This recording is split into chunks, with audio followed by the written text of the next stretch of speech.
તો રાજકોટ જિલ્લાના ધોરાજી અને ઉપલેટામાં ધુમ્મસભર્યું વાતાવરણ જોવા મળ્યું। વિઝિબિલિટી કરતા વાહન ચાલકોને પણ હાલાકી ભોગવવાનો વારો આવ્યો હતો। ધુમ્મસ અને ઝાકળને કારણે પાકને પણ નુકસાનીની ભીતિ છે।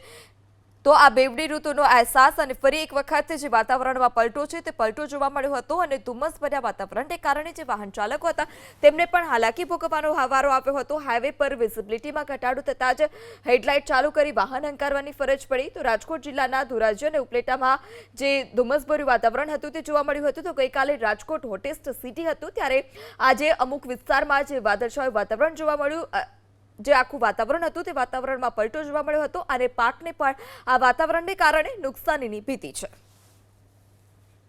વધુ માહિતી સાથે સંવાદદાતા નીરજ ફોન લાઈનથી જોડાઈ ચૂક્યા છે। જે નીરજ, અમુક વિસ્તારના વાતાવરણમાં પલટો આવ્યો છે, શું વધારે વિગત?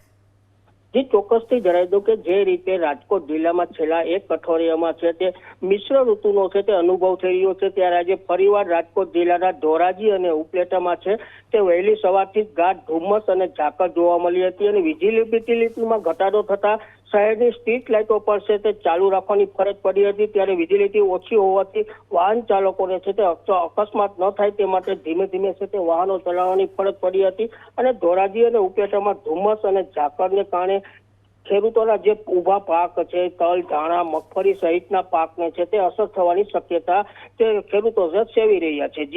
જી નિલેશ, સમગ્ર માહિતી બદલ આભાર।